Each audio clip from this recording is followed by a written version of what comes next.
¿Cómo andas, Luciano? ¿Todo bien? Bien, bien.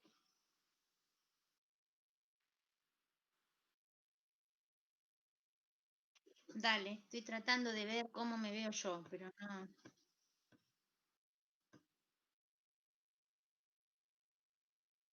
y-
Buenas tardes a todos. Buenas tardes. ¿Me escuchan bien? Buenas tardes. Sí, sí, se escucha bien. Bárbaro. Sí, sí, se escucha bien. Esperamos un ratito a ver si se incorpora alguien más a la clase.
Bueno, buenas tardes.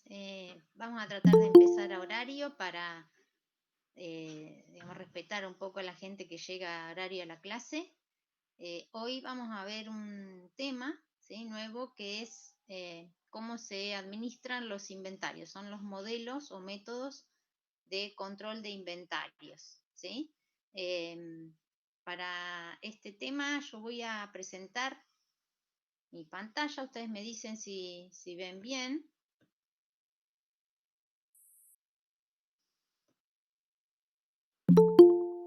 Profe, ¿por qué cambiaron la plataforma?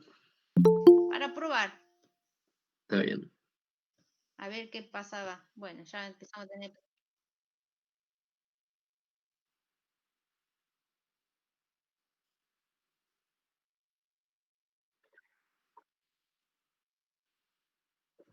Está bien.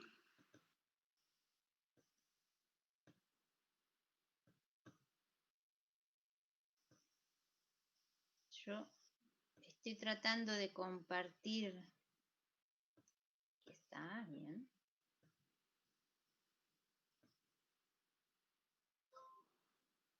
Bien.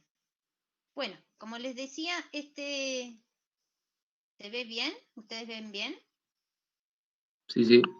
Bien, porque a mí como que se me apaga un poco pero bueno, esperemos que funcione.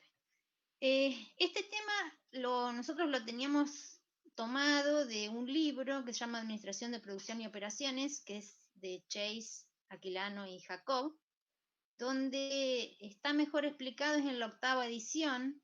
No pudimos conseguir la 8ª edición en formato digital, por eso es que les compartimos un material que de alguna manera genera toda esa información que ustedes van a necesitar, ¿sí? La 8ª edición es el capítulo 15. Nosotros le pusimos un capítulo de otra edición más actual, donde en realidad algunas de las fórmulas que utilizan los modelos o de los modelos matemáticos no están desarrollados, ¿sí? No sabemos de dónde salen esas ecuaciones. Por eso es que les agregamos algún material como para que tengan acceso a esa información. De todos modos, acá la vamos a explicar a esas metodologías y cómo se llegan a esas ecuaciones, pero bueno, para que lo tengan para leer. El tema básicamente es como modelos de control o gestión de inventarios. Vamos a empezar por definir qué es un inventario, ¿sí? En realidad, un inventario es una cantidad de existencias de un bien o de un recurso que la organización almacena para utilizarlo de alguna manera, ¿sí? Dependiendo de la bibliografía que busquemos, podemos encontrar distintas definiciones de lo que es un inventario. ¿Cómo se generan los inventarios? Esos inventarios, es decir, existencias de bienes o de artículos, pueden estar originados por la compra o fabricación del artículo en cantidades superiores a la demanda. Después vamos a ver por qué puede surgir que una empresa decida comprar o fabricar cantidades superiores a las de la demanda. Generalmente eso tiene que ver con una evaluación de costos. También se pueden generar porque las empresas necesitan protegerse frente a incertidumbre de la demanda, ¿sí? Es decir, a no saber cómo se va a comportar esa demanda, o incertidumbre también en los plazos de entrega. Cuando se compra el artículo a un proveedor, puede que no haya certeza sobre cuánto tiempo va a tardar el proveedor en entregar el artículo. Esos stocks que se generan o existencias se llaman stocks de seguridad, porque justamente buscan proteger a la empresa frente a esa incertidumbre, ese riesgo. Los inventarios también se pueden generar porque haya variación en la demanda, ¿sí?, del artículo. Puede ser que sea un artículo estacional, entonces las empresas lo que hacen para utilizar al máximo su capacidad instalada, producen a un ritmo constante. Entonces en los periodos donde la demanda decae, se almacenan esos productos, y en los periodos durante la demanda crece, se pueden abastecer de ese inventario que se había generado. Lo mismo puede ocurrir con el almacenamiento de materias primas, ¿sí? Por ejemplo, las empresas que producen alimentos enlatados, ¿sí? Por ejemplo, pensemos en duraznos en lata. La empresa se hace de esas materias primas y las tiene que procesar y envasar en el momento de la estación del año en donde se produce ese alimento, ¿sí? Entonces producen en ese periodo y almacenan para abastecer a la demanda durante el periodo en el cual la materia prima no está accesible. También pueden generarse inventarios porque la empresa tiene una política de ventas en la cual haga uso de promociones, ¿sí?, para incrementar sus ventas, y en ese caso entonces también debería tener un inventario, un stock final de producto terminado para poder abastecer a esa demanda. También se pueden generar inventarios para protegerse por aumentos de precios en periodos de escasez, o por dificultades o limitaciones en la importación de algún artículo, de alguna materia prima necesaria, ¿sí? Es decir, hay muchos factores por los cuales se pueden generar esos inventarios. Los inventarios tienen entonces, como podemos ver, distintos objetivos. Uno de ellos es mantener una cierta independencia entre las operaciones, ¿sí? No solamente las operaciones de producción, sino también las operaciones de abastecimiento y de logística o distribución. Digamos, incluso dentro del sistema de operaciones también puede haber distintos procesos que tengan distinto ritmo de producción, entonces para de alguna manera independizar a esos procesos, ¿sí?, y que no haya cuellos de botella, se generan inventarios, se programan, se especifican esos inventarios. Los inventarios también se utilizan para ajustar a variación de la demanda de productos, por ejemplo, productos que sean demandados, como dijimos, con cierta estacionalidad, donde se pueden producir a un ritmo constante, y a través del inventario se puede ir ajustando esa variación de la demanda. También puede permitir flexibilidad en la programación de la producción, ¿sí? Ustedes saben que cuando la producción se programa, se hace por periodos de tiempo determinados, y digamos, puede permitir cierta flexibilidad en la programación el hecho de contar con una política de stock, con una política de inventario.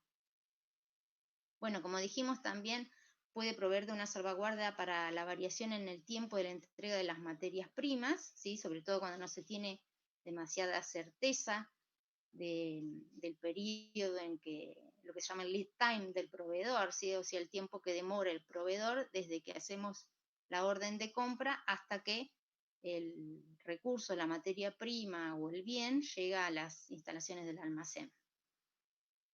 Otro de los objetivos muy importantes del inventario es sacar provecho de lo que se llama el tamaño de pedido de compra económico o el lote de compra económico. Acá hablamos del lote de compra, pero también podría ser el lote de producción. ¿A qué se refiere con el pedido de compra económico? Cuando nosotros compramos una cantidad de un determinado artículo, lo producimos, hay costos, ¿sí?, que están asociados al hecho de comprar o de producir. Por ejemplo, el costo de emitir una orden de compra, un pedido de compra, ¿sí? Ese costo, digamos, cada vez que se compra una cantidad determinada, aparece ese costo. Es inversamente proporcional a la cantidad a comprar, ¿sí? Cuanto más, digamos, si yo lo pienso en un periodo de tiempo determinado, por ejemplo, en un año, si yo compro lotes grandes, voy a hacer menos pedidos en el año. Por lo tanto, ese costo que está asociado al hecho de emitir la orden de compra va a ser menor si compro lotes grandes. Y va a ser mayor si compro lotes pequeños.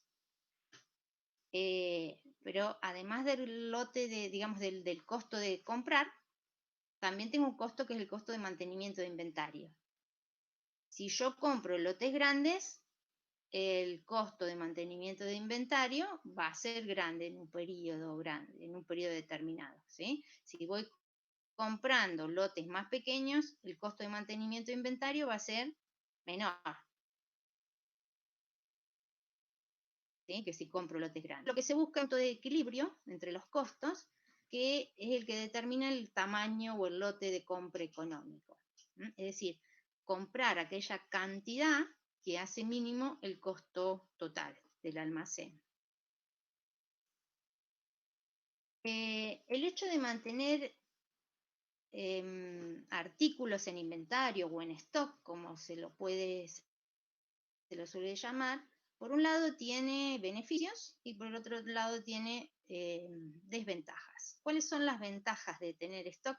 Que se puede satisfacer la demanda, ¿sí?, sin ningún problema.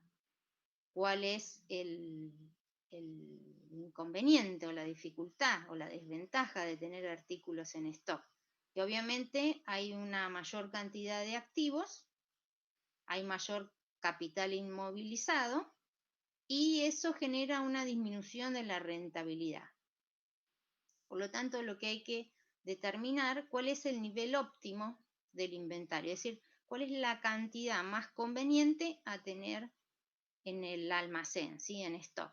Obviamente esa cantidad se determina a través de la búsqueda del punto de equilibrio entre esos costos, ¿sí? Por un lado el costo de la rotura de stock, es decir, de no poder satisfacer a la demanda, y por el otro lado el costo del capital inmovilizado, ¿sí?, el costo de mantener a esos artículos en el inventario. Lo que se busca es mantener un nivel de inventario de modo que el costo total sea el menor posible. Como vimos, se generan distintos tipos de inventarios, ¿sí? Por un lado podemos tener inventarios de materias primas que se pueden generar, como dijimos, para, por ejemplo, aprovechar un menor costo de compra por comprar lotes más grandes, ¿sí? En ese caso se podría generar un inventario de materias primas.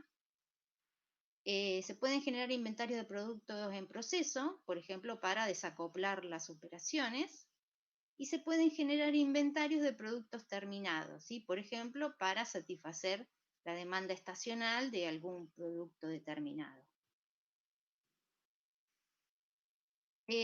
Los inventarios se generan y cumplen determinadas funciones que tienen que ver con satisfacer o lograr esos objetivos. Como dijimos, desacoplar las operaciones, brindar un mejor servicio al cliente satisfaciendo su demanda, proponer lo que se llama la fabricación especializada, lo que en este caso, digamos, la capacidad de producción a destinarse a producir lotes más grandes, tiene una disminución en los costos. De ese modo también se puede aprovechar lo que se llaman las economías de escala, ¿sí? Cuanto mayor es la utilización de la capacidad disponible, los costos unitarios de producción disminuyen, porque se distribuyen mejor los costos fijos, ¿sí?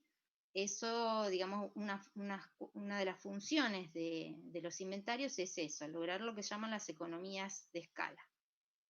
Por otro lado, también tienen el objetivo de equilibrar suministro y demanda, como dijimos, y proteger frente a incertidumbre.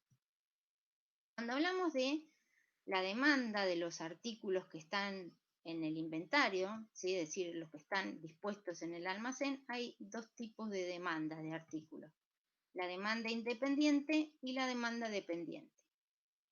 La demanda independiente de un artículo es cuando esa demanda no está relacionada con ningún otro ítem, ¿sí? Con ningún aspecto propio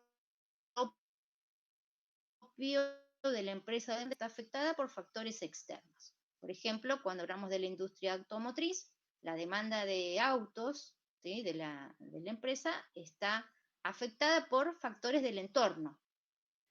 Pero para producir esos autos se requieren sus partes componentes, ¿sí? El chasis, el motor, las puertas, las ruedas, los neumáticos. Esos artículos tienen una demanda dependiente, porque la cantidad que se van a elaborar va a depender de cuántos autos se fabriquen.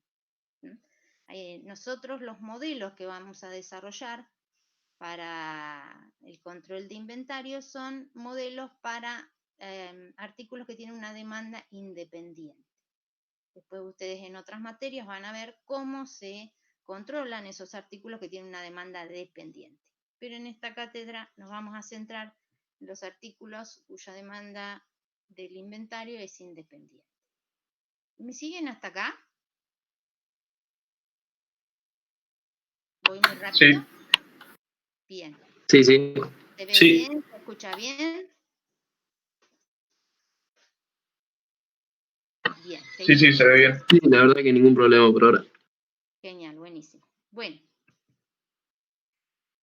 las organizaciones desarrollan lo que llaman los sistemas de inventario. Los sistemas de inventario buscan proporcionar políticas y controles para regular los niveles del inventario y básicamente esos sistemas van a generar modelos que van a determinar cuándo se debe reabastecer el inventario y en qué cantidad, ¿sí? Es decir, cuál será el tamaño o el lote de producción o de compra. ¿Por qué? Porque esos artículos que están en el inventario pueden ser que se compren, ¿sí? Materias primas o materiales necesarios para la operatoria de la industria, o se pueden producir, se pueden fabricar en la propia industria para después abastecer a otros procesos dentro de ella. Es decir, podrían ser productos semielaborados o piezas que se requieran después para, por ejemplo, armar un producto final. Entonces, lo que determina la gestión, ¿sí? o el sistema de inventario son los niveles de inventario necesarios para alcanzar esos objetivos que los inventarios deben cumplir.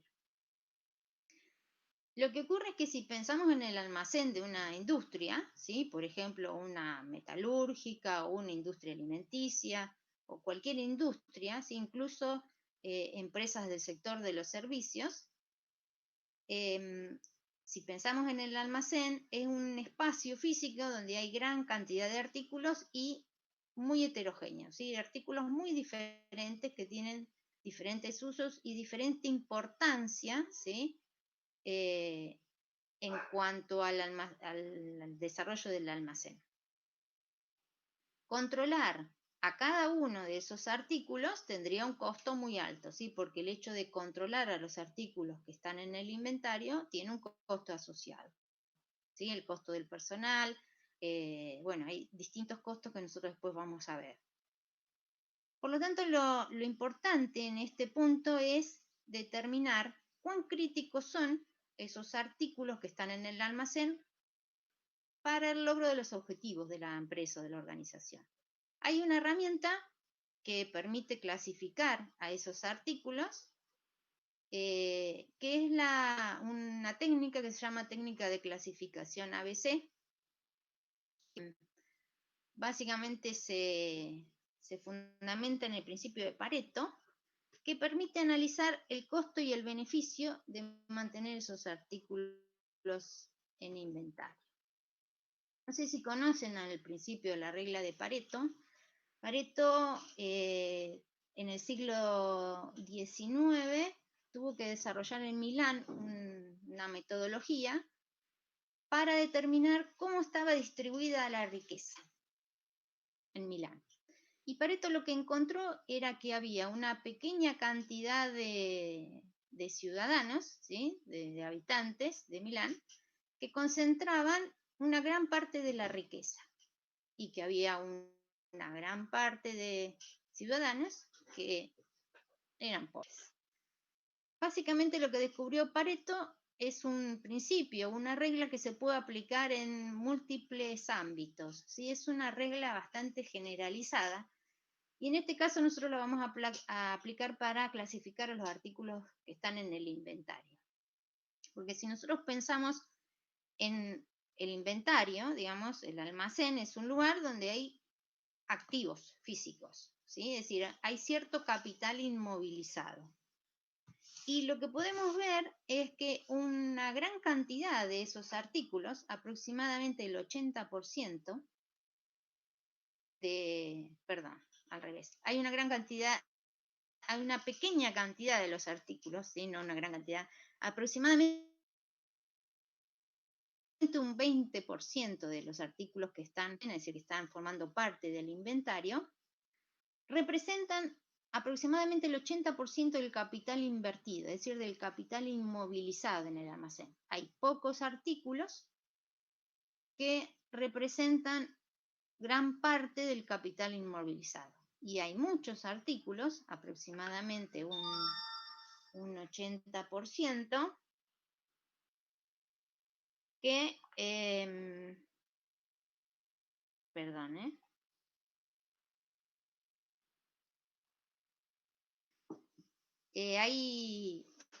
me sonó el teléfono.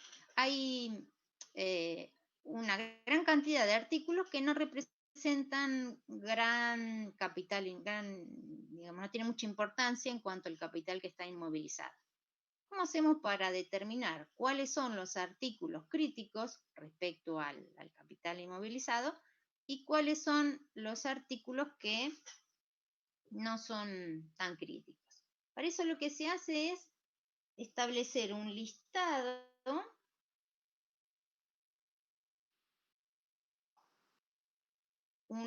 de los artículos y esto se hace por un periodo de tiempo, ¿sí? Generalmente puede ser 1 año o 6 meses, depende de lo que se llama la rotación de los artículos en el inventario.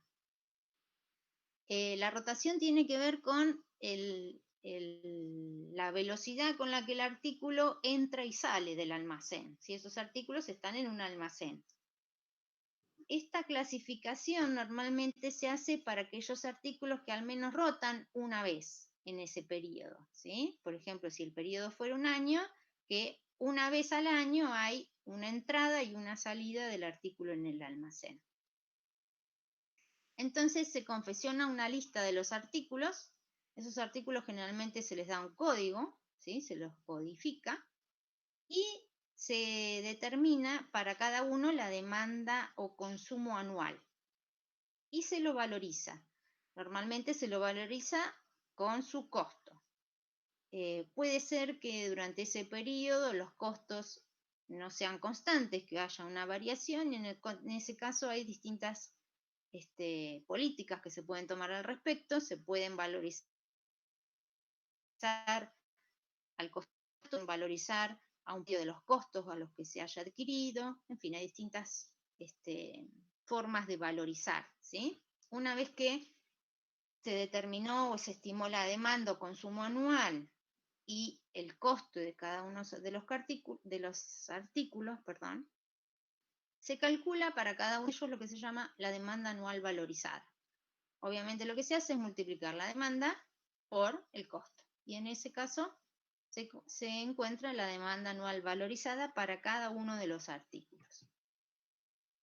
Esa información se puede resumir en una planilla, como la que tenemos modelo acá, donde tenemos el código del artículo, puede haber una pequeña descripción, el consumo o demanda anual, la unidad en la que se mide, el precio unitario y la demanda anual valorizada o consumo anual valorizado. Una vez que se obtuvo la demanda anual valorizada, lo que se hace es ordenar a esos artículos de mayor a menor DAV, ¿sí? Es decir, de mayor demanda anual valorizada a menor demanda anual valorizada. Después, paso siguiente, se calcula el porcentaje que representa cada artículo en el total de la DAV. Ahora después lo vamos a ver con un ejemplo. Después se calcula la cantidad de artículos que representan aproximadamente el 80-85% del DAV acumulado.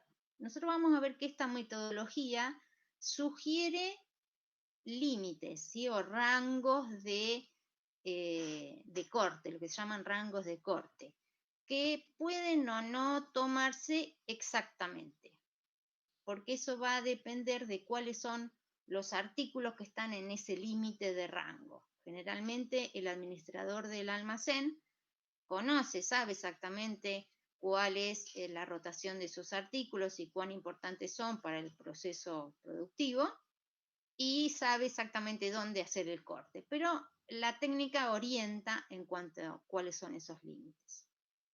Y una vez que se obtienen esos porcentajes, se los clasifica los artículos en 3 zonas. Los artículos zona A o clase A, los artículos clase B y los artículos clase C. ¿Sí? Los artículos clase A son esos artículos que son críticos en cuanto al capital inmovilizado, es decir, son ese 20% aproximadamente de artículos que representan alrededor de un 80% del capital inmovilizado en el almacén. Los artículos clase B son una poca cantidad de artículos que representan aproximadamente un 5% del capital inmovilizado. Y hay una gran cantidad de artículos, alrededor del 70% de los artículos, que nada más representan un 10 o un 15% del capital inmovilizado, que son los artículos clase C. Cada artículo o cada clase de artículos tienen una política en cuanto al control y la administración de esos inventarios, que es lo que ahora vamos a ver. Esa información que fuimos generando se puede volcar en una planilla, que podría ser, por ejemplo, una planilla como esta, donde tenemos el orden de artículo, ¿sí? De mayor DAV a menor DAV, ¿sí? En esta planilla. El código del artículo, la descripción, el consumo anual valorizado. Ese consumo anual se acumula, cosa que en la última fila vamos a obtener el total de capital inmovilizado, es decir, el total invertido en el almacén, y podemos calcular un porcentaje de esa DAV acumulada y el porcentaje de artículo con respecto al total del almacén. Y de esa forma se van estableciendo las distintas zonas, ¿sí? O clases de artículos, A, B y C. Los artículos clase A son los que representan aproximadamente el 80-85% del capital inmovilizado, o sea, de DAV acumulada, que corresponde a aproximadamente un 20% de los artículos del almacén. Acá se ve la regla de Pareto, o también conocida como regla del 80-20. Los artículos clase B son una pequeña cantidad de artículos, aproximadamente un 5%, que representan un poco porcentaje de capital inmovilizado. Y una gran cantidad de artículos, aproximadamente el 70%, que solamente representan un 10% o menos a veces del total invertido en el almacén. Si nosotros graficamos el porcentaje de DAVA acumulada en función del porcentaje de artículos, podemos tener una gráfica de este tipo, donde podemos ver esas zonas, ¿sí? que menciona la teoría. La zona de los artículos clase A, entre alrededor de un 20% de artículos, que representa un 85% del capital inmovilizado. Un 10% aproximadamente de artículos clase B, que representan un 5 o un 10%. Y un gran porcentaje de artículos que solamente representan entre un 5 y un 10% del capital inmovilizado. Obviamente los artículos clase A son sobre los que tenemos que tener un mayor control, ¿sí? En este caso vamos a tener una revisión que se llama continua del nivel del inventario, es decir, se van a registrar, cuando se realiza el control, todas las entradas y todas las salidas del artículo, por lo tanto vamos a tener una información certera de cuál es el estado del inventario de ese artículo en el almacén. Los artículos clase B vamos a tener una atención razonable, ¿sí? Donde a lo mejor no necesitamos registrar todas las entradas y todas las salidas, sino que en algún momento que la política de control, de gestión de inventario de la empresa establezca, vamos a ir al almacén, vamos a contar cuántos artículos hay, y en función de la cantidad de artículos que haya y de cómo se comporta la demanda, vamos a determinar cuándo comprar y cuánto comprar de ese artículo. Y por otro lado, los artículos clase C, donde la política va a ser mantener un bajo nivel de control y altos niveles de stock de seguridad, ¿sí? Podemos tener una cantidad importante de estos artículos en el almacén que no representan gran cantidad de capital invertido. Y tampoco requieren de mayores controles, digamos. Se podrían controlar cada cierto periodo de tiempo, ¿sí? Que puede ser un periodo de tiempo más largo que el de los artículos clase B, o directamente no controlarlos. Esas serían las políticas que se podrían establecer para cada clase de artículo. ¿Se entendió hasta acá? Sí, se entendió. Sí. Bien. ¿Hay alguna cuestión importante a tener en cuenta en este punto? Y es que nosotros estamos clasificando a esos artículos como muy críticos, poco críticos y nada críticos, con respecto a algo que es el costo, la demanda valorizada. Puede que haya algún otro factor que modifique esa clasificación, ¿sí? Puede que tengamos algún artículo clase B o clase C que no representa gran capital inmovilizado, pero que sí es crítico en el proceso productivo, que si ese artículo falta, el proceso se detiene. En ese caso, lo que se hace con esos artículos es reclasificarlos, ¿sí?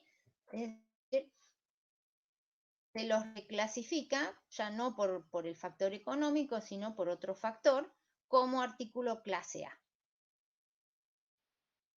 Vamos a ver un ejemplo de cómo aplicar esta técnica con esos pasos que vimos ahí. Este es un ejemplo muy sencillo, donde tenemos un almacén con 10 artículos, donde ya se ha recabado la información de cuánto se consume de esos artículos en unidades, en un periodo de tiempo que acá no sabemos cuál es, pero supongamos que es un año, y donde tenemos el precio unitario de cada uno de esos artículos, ¿sí? Por ejemplo, el artículo 1 unidades y su precio unitario es de, que se considera para el cálculo, es de 1,5 pesos por unidad. Con esta información lo que vamos a hacer es calcular la demanda anual valorizada o el consumo anual valorizado. Eso es muy sencillo, se calcula como la cantidad por el precio. Quiere decir que yo me voy a ir de acá para, si yo multiplico 5 por 1,5, la demanda anual valorizada para el artículo 1 es de 7.500 pesos. Y así serían pesos por año, ¿no? De esa forma calculamos la demanda anual valorizada, Yo ya lo tengo acá. Lo vamos a darle color. Y la tengo calculada. ¿Sí? Ahí tenemos la demanda anual valorizada, que era el primer paso para clasificar a los artículos.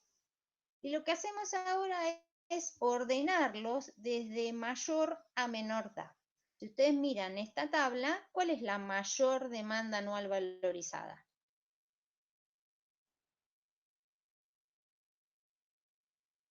La de 105.000. Exactamente, la del artículo 3. Entonces, en otra planilla, ¿sí? Como esta que sigue acá, yo voy a poner al artículo 3 como el de mayor demanda anual valorizada. Uy, perdón. ¿Sí? Y lo mismo voy a ir haciendo. ¿Cuál es la siguiente? Voy a volver para atrás. ¿Cuál es el siguiente valor de demanda anual valorizada? La de 81.600. Exactamente, el artículo 6. Y después, si no me equivoco, seguiría el 9.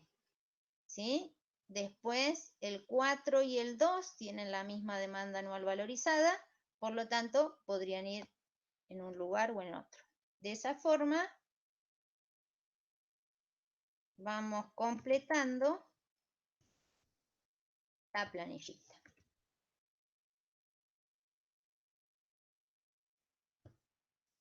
¿Sí? Ahí tenemos a los artículos ordenados de mayor a menor DAB. Lo que vamos haciendo en otra columna es ir acumulando esos valores. Obviamente el artículo 3 tiene una demanda valorizada acumulada de 105.000. Entre los artículos 3 y 6, la demanda anual valorizada acumulada va a ser 105.000 más 81.600. Eso da, lo tengo acá hecho, 186.600. Entre los artículos 3, 6 y 9 acumulan una DAB de 204.100. Y así sucesivamente. ¿Me siguen? Sí, sí. ¿Sí? Fíjense que en la última línea, lo que tengo, o sea, en la fila del artículo 7, la demanda anual valorizada es de 254.725 pesos. Ese es el total invertido, de capital invertido en el almacén durante ese periodo. ¿Sí? O sea que el 100% de la DAB es de 254.725 pesos. Yo podría calcular ahora estos 105.000, cuánto representan sobre este total de los 254.725. ¿Sí? Si hago 105.000 sobre 254.725, voy a obtener cuánto representan esos 5.000 sobre el total invertido en el almacén. Representan un 41,22% del total invertido. Fíjense que un solo artículo representa casi la mitad del total invertido. Si ahora quiero saber el artículo 3 y 6, ¿qué porcentaje representan sobre el total invertido, sobre este total invertido? Lo que voy a hacer es 186.600 sobre los 254.725. Quiere decir que entre esos dos artículos se llevan, por decirlo de alguna manera, un 73,25% del total invertido. ¿Sí? Solamente dos artículos. Podríamos pensar que esos dos artículos los podríamos considerar como artículos clase A. Y fíjense que son un 20% del total de artículos del almacén. Porque tenía 10 artículos, obviamente 2 van a representar el 20%. ¿Sí? Y de esa forma vamos completando toda la tabla. Yo adelanté este paso para no aburrir tanto. ¿Sí? Y tenemos la tabla con los porcentajes de DAB acumulado y los porcentajes de artículos. El corte lo podríamos hacer, alguien podría decir, ¿y por qué el artículo 9 no es un artículo clase A y lo puse como clase B? Podría haber sido también el artículo 9 un artículo clase A. Y solamente el artículo 2 ser un artículo clase B. ¿Se entiende? ¿Sí? ¿Me siguen hasta Sí, acá? sí. Estos cortes, ¿sí? Que yo lo hice por porcentaje de artículo, pero podría haber hecho por porcentaje de DAB acumulada, son orientativos, es decir, la regla orienta dónde podría hacerse el corte. El que realmente sabe dónde lo va a hacer es el que la administra el almacén, porque es el que conoce a los artículos y sabe cuán importantes son para el logro de los objetivos de la organización, ¿sí? Por eso acá es un poco arbitrario el corte. Alguien podría haber dicho, bueno, pero ¿por qué no cortar clase A, hacer 3, 6 y 9? Podría haber sido también, ¿sí? Bien. De esa forma podemos clasificar a los artículos del almacén y a partir de ahí lo que vamos a hacer es ver cómo controlamos a los distintos artículos. Hay distintos modelos para hacer el control de los artículos. Uno de los modelos es el que se llama cantidad fija de pedido o modelo Q, que acá dice es impulsado por un evento. En realidad ese evento es el nivel de inventario, ¿sí? Cuando el nivel del inventario llega a determinado punto, se emite una orden de compra, ¿sí? Lo podemos empezar como un tanque de agua, ¿sí? Que tiene un flotante. Cuando el nivel del agua va bajando, cuando llega a determinado nivel, ¿sí? El flotante, se abre una válvula donde va a ingresar el agua. Acá lo que se va a abrir es, lo que se va a emitir es una orden de pedido. Por eso dice está impulsado por un evento. Ese evento es el nivel del inventario.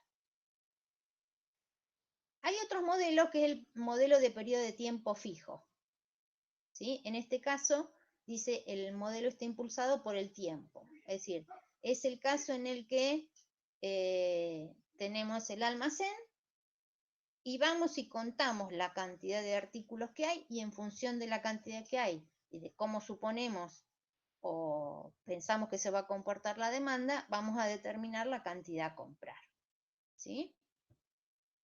Y hay otro modelo que lo vamos a ver después, que es el modelo de precio variable, es decir, cuando dependiendo de la cantidad que compremos es el precio. Por ejemplo, si compro entre 0 y 100 artículos, unidades de determinado artículo, el precio es de 10 pesos.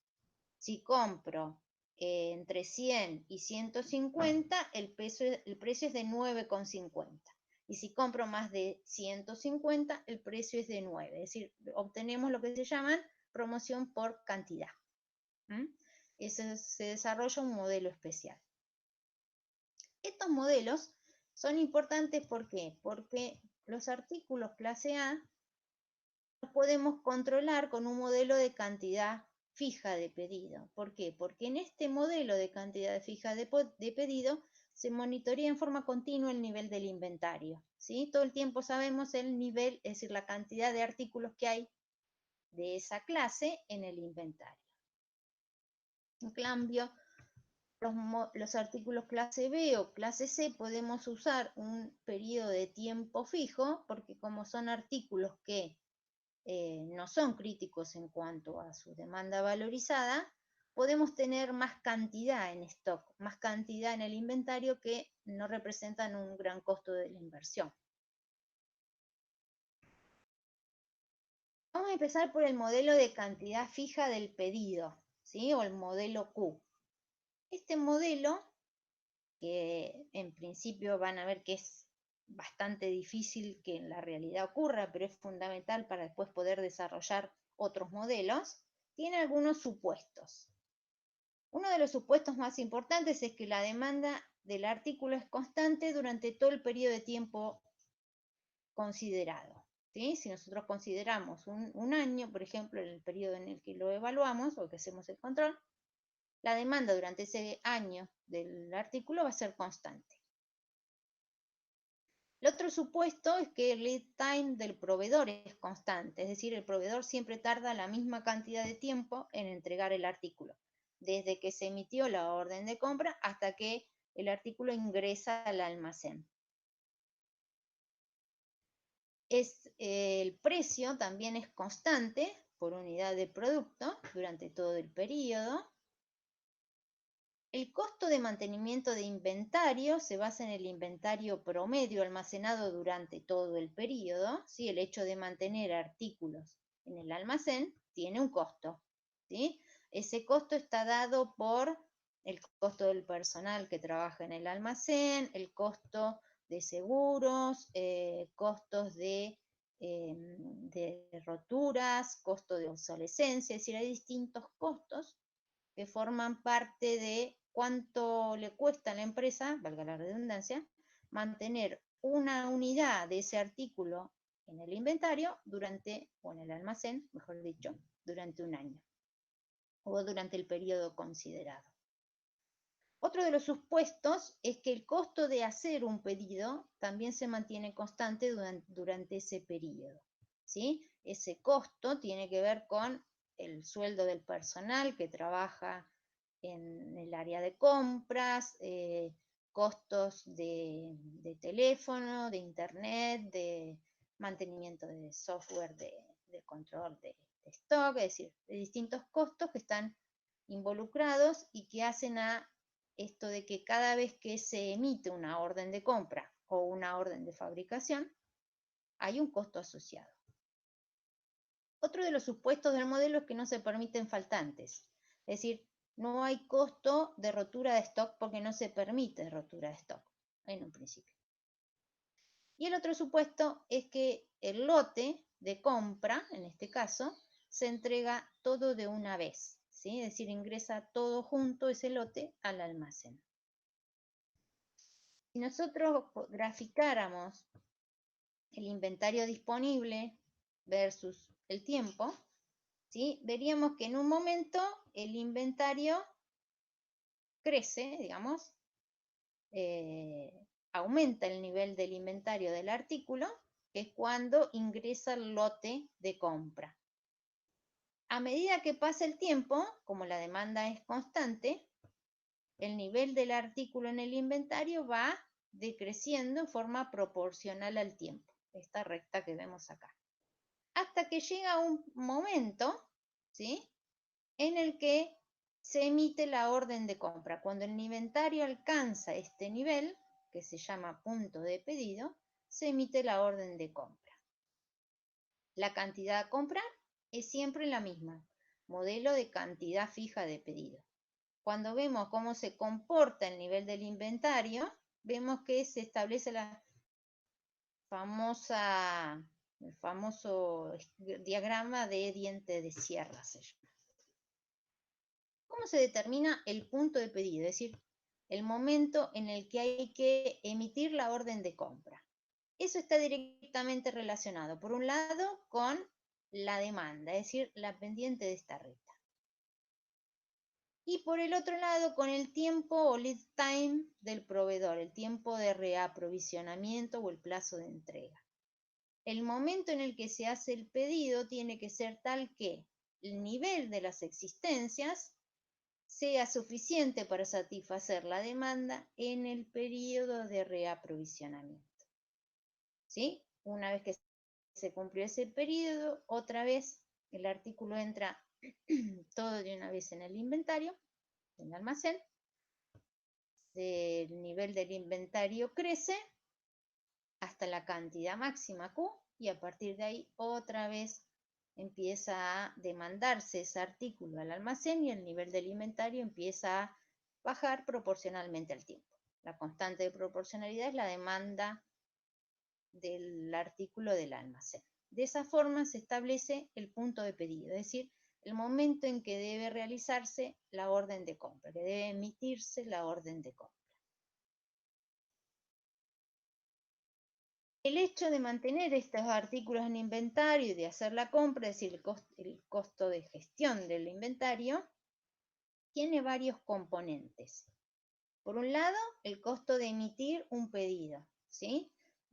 Es proporcional a la cantidad total que se demanda durante el periodo e inversamente proporcional a la cantidad que se compra, donde ese es el costo de emitir una orden de pedido, ¿sí? Este es el costo anual de todos los pedidos. Si ustedes ven, D sobre Q, D es la demanda total anual y Q es la cantidad a comprar cada vez. Por lo tanto, D sobre Q va a ser la cantidad de veces que se compra en el año. Y ese es el costo de emitir una orden de compra. Eso es el costo total de los pedidos. Hay un componente que no depende de la cantidad a comprar, que es el costo propio de la compra. ¿Sí? Es el costo del artículo, que dijimos que en principio se mantiene constante durante todo el periodo, y la demanda anual de ese artículo. Y hay otro componente que es el costo de almacenamiento, que está en función o es directamente proporcional al inventario promedio. Si nosotros volvemos al gráfico anterior, en el periodo considerado, lo que se mantiene en promedio en el inventario todo el año es 1/2 de Q. ¿Sí? ¿Por qué? Porque siempre se compra la misma cantidad cada vez. Por lo tanto, en promedio, en todo el periodo considerado, va a estar almacenado 1/2 de Q. Ese 1/2 de Q se multiplica por el costo unitario, es decir, el costo de mantener una unidad, de ese artículo durante un año. Este costo va a estar dado en pesos por unidad por año. Q va a estar dado en unidades, por lo tanto el costo total esperado va a estar dado en pesos por año. Ahora, ¿cómo determinamos cuál es la cantidad a comprar? Obviamente lo que vemos acá es que hay un componente del costo que es inversamente proporcional a la cantidad a comprar. Y hay otro componente del costo que es proporcional a la cantidad a comprar. Habría que encontrar el punto de equilibrio entre este costo de emitir un pedido y el costo de almacenamiento. Eso se puede hacer, de esa forma obtendríamos un valor de Q, de cantidad a comprar, que haga mínimo este costo total esperado, ¿sí? Lo que buscamos es el punto de equilibrio entre esos dos costos. Y ese punto de equilibrio se logra cuando este costo total esperado es mínimo. Eso se puede hacer de dos formas.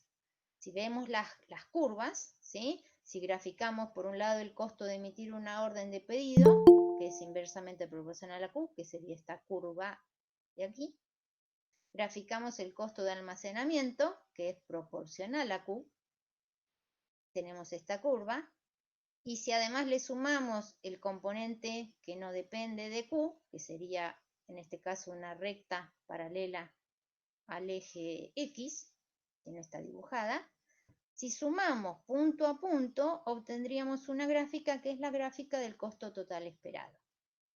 Si observamos esta gráfica tiene un mínimo, y ese mínimo coincide con el punto donde se cruzan, es decir, se igualan los dos costos.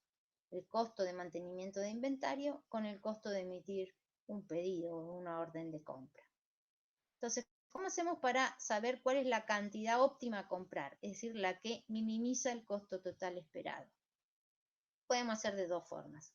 Podemos derivar la función del costo total esperado con respecto a Q igualar a 0 y despejar Q, o podemos igualar el costo de mantenimiento de inventario con el costo de emitir un pedido, en este punto, despejar Q, y ahí obtendríamos el Q0, lo que llamamos el Q0 o el lote óptimo de compra, ¿sí? Que es la cantidad a comprar que hace mínimo el costo total esperado. Si hacemos ese procedimiento, cualquiera de los dos, acá lo tenemos, lo hicimos igualando los dos costos, despejamos Q0 y obtenemos la forma de calcular esa cantidad a comprar que es la óptima, es decir, la que minimiza el costo. Si compramos cada vez esa cantidad, vamos a tener un costo que va a ser total anual, que va a ser mínimo. Podemos de esa forma calcular en la cantidad de veces que vamos a hacer pedidos o que vamos a hacer compras en el año, en este caso en el año, suponiendo que el periodo considerado sea anual, que va a ser la demanda anual sobre la cantidad que se compre cada vez. Y el inventario promedio es un medio de Q. En este caso Q0 porque sería el lote óptimo de compra y este sería el inventario promedio óptimo. ¿Alguna consulta, alguna pregunta? No. No, yo no estoy viendo cuántos son los que están ahí, pero bueno, espero que estén todos. Somos 17, profe. Ah, bien, unos cuantos. Bueno, vamos a ver un ejemplo, ¿sí? Este ejemplo dice, la demanda anual de un artículo es de 1000 unidades, la empresa trabaja 365 días por año y tiene un costo de emisión de orden de 10 pesos y un costo unitario anual de mantenimiento del inventario correspondiente al 10% del costo por unidad. Muchas veces el costo de mantenimiento de inventario está dado como una tasa del costo unitario del artículo. En este caso esa tasa es el 10%. El costo por cada unidad comprada es de 15 pesos y el proveedor tarda 10 días en entregar el artículo. Nos pide calcular la cantidad económica de pedido, el punto de pedido y el costo anual total. Vamos a ver si podemos identificar acá algunos datos. Demanda anual del artículo, 1000 unidades. ¿Sí? Esa sería la D mayúscula. Y nos da el tiempo que la empresa trabaja durante el año. Trabaja 365 días por año. ¿Para qué nos servirá eso? ¿Qué podemos calcular con estos dos datos?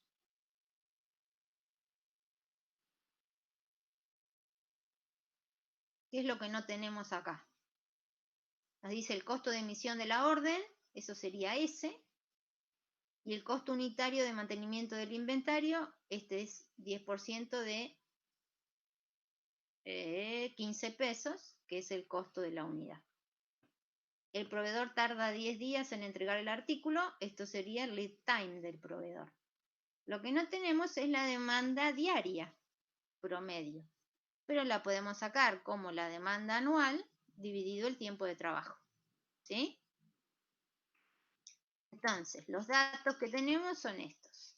La demanda anual, 1000 unidades por año, el tiempo de trabajo, 365 días por año, S, que es el costo de emitir una orden, el lead time del proveedor, es decir, el tiempo o plazo de demora de reaprovisionamiento, costo unitario, la tasa, y el costo de mantener una unidad del artículo en el almacén durante un año se calcula como esa tasa, por el costo unitario, ¿sí? Que si calculamos 0,10 por 10 nos va a dar 1 peso por unidad por año. Lo primero que nos pide calcular es el lote óptimo de compra. Y ese lote óptimo de compra se calculaba como la raíz cuadrada de 2 por S, que era el costo de emitir una orden, por D, que es la demanda anual, sobre H, que es el costo de mantenimiento anual. Si reemplazamos los datos, ahí obtenemos un Q0, un lote óptimo de compra de 141,42 unidades cada vez que vamos a comprar. Después nos pide el punto de pedido. El punto de pedido, R, se calculaba como la demanda diaria por el lead time del proveedor, ¿sí? el lapso de reaprovisionamiento. De modo que las existencias en el nivel del inventario sean suficientes para cubrir la demanda durante ese periodo. Si reemplazamos, obviamente D, que es la demanda diaria, no la tenemos, pero la podemos calcular como 1000 unidades por año dividido el tiempo de trabajo. De esa forma calculamos la demanda diaria.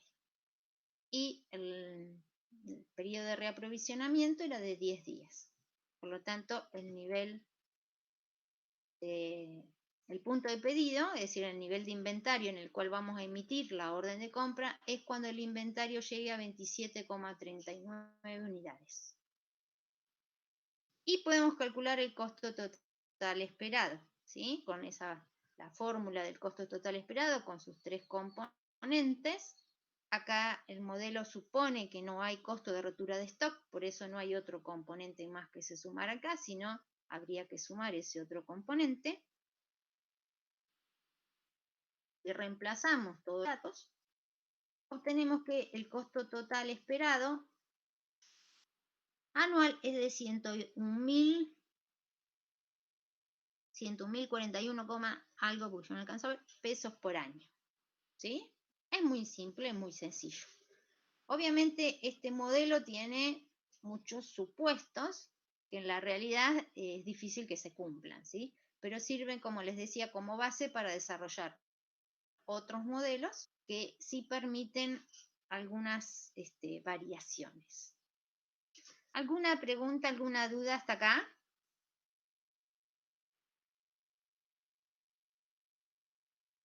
No, por mi parte no. Muy bien.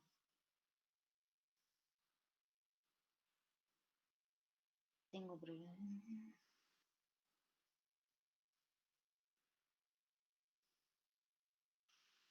Bien. Este modelo es cuando compramos el artículo. Puede haber varias razones por las cuales la empresa, en vez de comprar, decida producir el artículo, ¿sí? Hay muchas razones por las cuales las empresas pueden optar por comprar o por producir, ¿sí? Por ejemplo, ¿por qué una empresa podría decidir producir un artículo en vez de comprarlo a un proveedor? Puede ser porque tiene la capacidad instalada como para hacerlo, porque tiene la tecnología, porque tiene una patente que le permite producirlo, porque el costo de producirlo es menor que el costo de comprarlo, porque no lo encuentra en el mercado con los requisitos de calidad que lo desea o que lo necesita. Es decir, hay varias razones por las cuales una empresa puede decidir producir un artículo en vez de comprarlo, ¿sí? Cuando la empresa produce, hay un proceso, que acá yo lo marqué como proceso 1, que produce el artículo a una tasa de producción P, es decir, una cantidad de artículos por día. Eso que va produciendo va a un almacén, a un stock, ¿sí? Que en este caso sería de producto semi-elaborado, y de ese stock se sirve el proceso que sigue. El proceso que sigue demanda ese artículo con una tasa N, ¿sí? En este caso, obviamente, para que acá no se genere un cuello de botella, la tasa de producción del proceso 1 debe ser mayor que la tasa de demanda del proceso 2. Entonces, a medida que este proceso 1 va produciendo, se va acumulando el artículo en el inventario con una tasa P menos D. Yo acá le puse N y era D. ¿Sí? Esto en vez de N acá es D. Se ve que me confundí cuando lo puse. Entonces, el nivel del inventario del artículo va creciendo durante el tiempo de producción a una tasa P menos D, hasta que alcanza un inventario máximo, donde el proceso 1 deja de producir, porque si no ese inventario se acumularía indefinidamente, y solamente se sirve el proceso 2. Por lo tanto, cuando eso ocurre, con el tiempo de demanda, el nivel del artículo en el inventario va decreciendo, ahora sí con una tasa D. ¿Sí? Va disminuyendo el nivel del inventario a una tasa D, hasta que el nivel del artículo en el inventario llega a ser 0. En ese caso, nuevamente el proceso 1 comienza a producir y empieza a generar ese stock del semi-elaborado. Y empieza a acumularse el nivel del artículo en el almacén. De la misma forma, ahora fíjense que la forma del diente de sierra es diferente a cuando se compra el artículo. ¿Cómo sabemos cuál es la cantidad o lote a producir? También lo que vamos a buscar es que ese costo total de producción, en este caso, sea mínimo. Y vamos a encontrar que el lote óptimo de producción para este modelo tiene esta forma, ¿sí? Ahora vamos a ver cómo llegamos a esa ecuación, a esa forma de calcular el lote óptimo de producción. El costo, ¿sí? Ahora el costo de emitir una orden, nosotros no vamos a tener costos de emisión de orden, pero sí vamos a tener un costo de puesta en marcha de este proceso 1 productivo, porque el proceso 2 en el tiempo es continuo, pero el proceso 1 es intermitente, ¿sí? Es batch. Por lo tanto, el costo de poner en marcha este proceso 1 tiene un costo. Ese costo que nosotros llamamos costo de emitir una orden de compra, en este modelo es el costo de poner en marcha el sistema productivo. Después vamos a tener el costo propio del artículo, que es el costo de producción por la demanda anual total, y un costo de mantenimiento de inventario, que sigue siendo un medio del inventario promedio, aunque ahora el inventario promedio está afectado por la tasa de producción y por la tasa de demanda. Vamos a ver cómo calculamos ese Q0. Si nosotros vemos, el inventario promedio es el I máximo menos el I mínimo dividido 2, inventario promedio. Este I máximo, que es esta altura de este triángulo, es la pendiente por el tiempo de producción. ¿Sí? El costo de adquisición, en este caso no es de adquisición, es de puesta en marcha del proceso productivo, es S por D sobre Q. El costo de almacenamiento es H por el inventario promedio. ¿Cómo determinamos el inventario promedio? Dijimos recién, la pendiente de la recta P menos D, si vuelvo un poquito para atrás, esta pendiente es el I máximo sobre el tiempo de producción. Y el tiempo de producción es Q, la cantidad que se produce, sobre P, que es la tasa de producción. ¿Sí?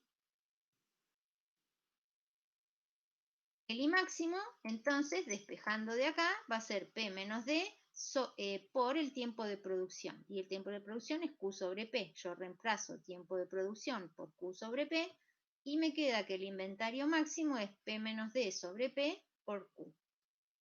Como el inventario promedio es eso, si yo igualo el costo de puesta en marcha del proceso productivo con el costo de almacenamiento y despejo Q0, Q0 ahora va a tener esa forma. ¿Sí? Esa es la ecuación para calcular el lote óptimo de producción. Y el costo, ahora total esperado, mínimo en este caso porque lo reemplazamos por Q0, lo único que va a cambiar es que el costo de mantenimiento de inventario va a ser, el inventario promedio va a estar afectado por la tasa P menos D sobre P.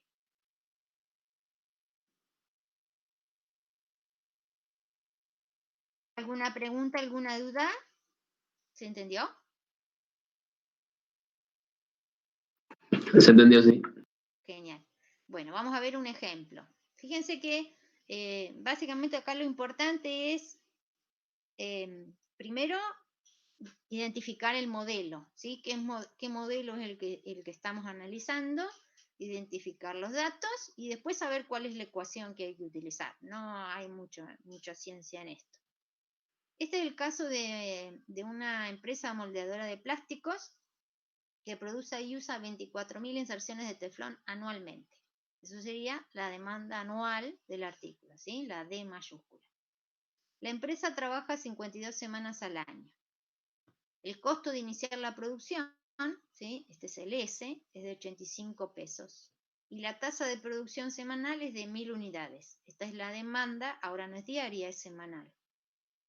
El costo de producción es de 2,5 pesos por unidad y el almacenamiento anual y costo de mantener es de 0,5 pesos por unidad. Pregunta, ¿cuántas unidades debe producir la empresa en cada corrida de producción y cuál es el costo total mínimo incurrido? Bueno, ponemos los datos, ¿sí? La demanda anual, el tiempo de trabajo, el costo de la puesta en marcha del proceso productivo, la tasa de producción, 1000 unidades por semana, el costo unitario y el costo de mantenimiento de inventario unitario. La demanda va a ser las 24.000 unidades por año dividido en las 52 semanas por año, por lo tanto la demanda del proceso de las inserciones de teflón es de 461,54 unidades. Lote óptimo de producción. Ahora esa forma hay que afectarla por la relación de las tasas de producción y demanda. Tenemos todos los datos, los reemplazamos en la ecuación y obtenemos que la cantidad óptima a producir en cada corrida de producción es de 3.892,85 unidades. Es decir, el proceso 1 va a producir esta cantidad durante un tiempo y después el proceso 1 deja de producir y solo demanda el proceso 2. El costo total esperado, tenemos la ecuación, tenemos todos los datos, reemplazamos y directamente lo podemos calcular. Ese costo es de 61.048,073 pesos por año. Y eso es todo. Pudimos calcular el lote óptimo de producción y cuál es el costo mínimo, en este caso, porque lo reemplazamos por el Q0, este costo va a ser mínimo. ¿Alguna consulta? ¿Quedó claro hasta acá?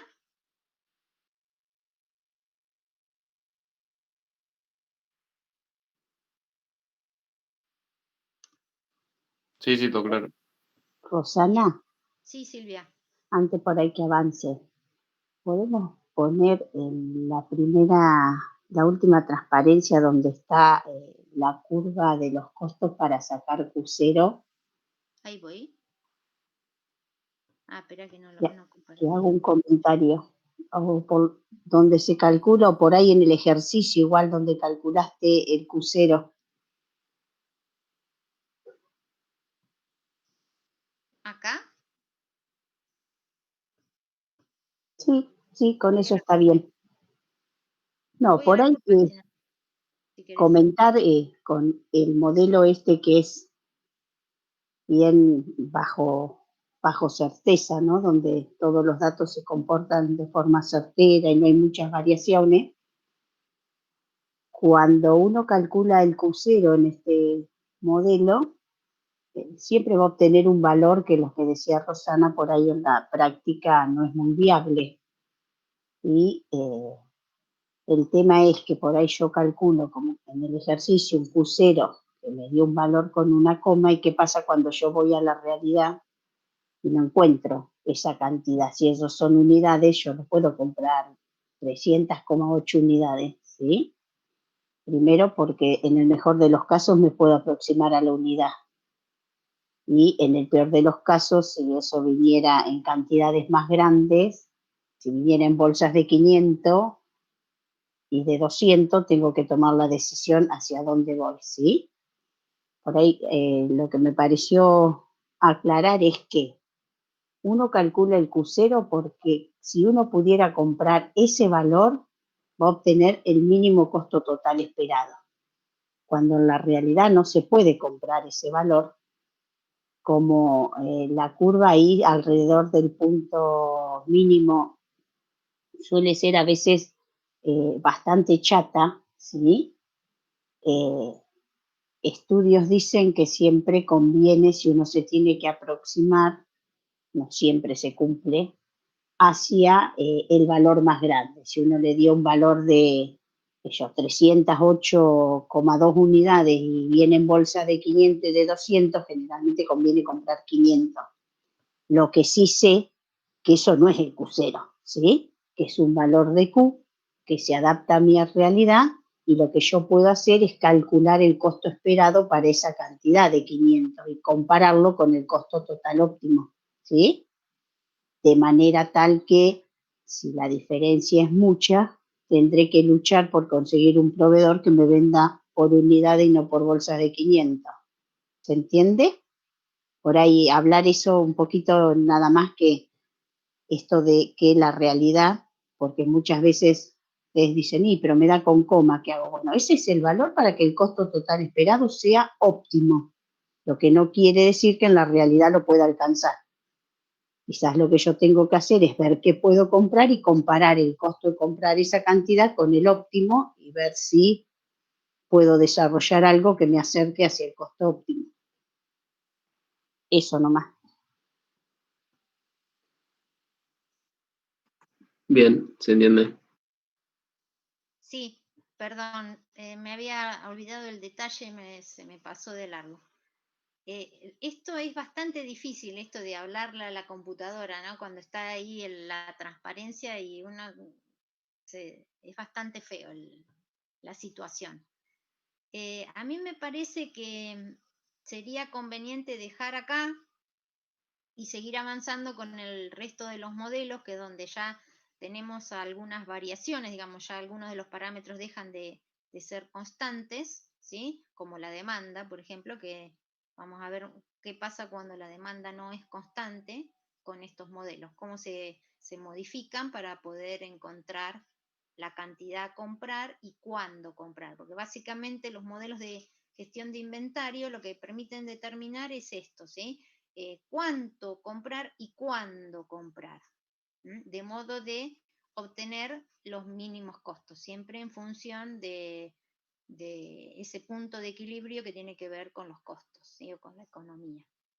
Me parece que si hasta acá se entendió, en el práctico ya pueden empezar a resolver y pueden resolver hasta el ejercicio 7 de la práctica que subimos. Si no tienen, yo no preferiría continuar la próxima clase y dejarlo acá. Si no hay preguntas. Genial, Rosana. Buenísimo. Joya. No sé si tienen consultas para hacer de teoría de colas.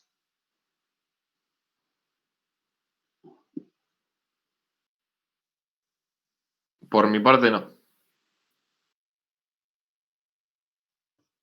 Yo No, por mi tampoco. parte tampoco.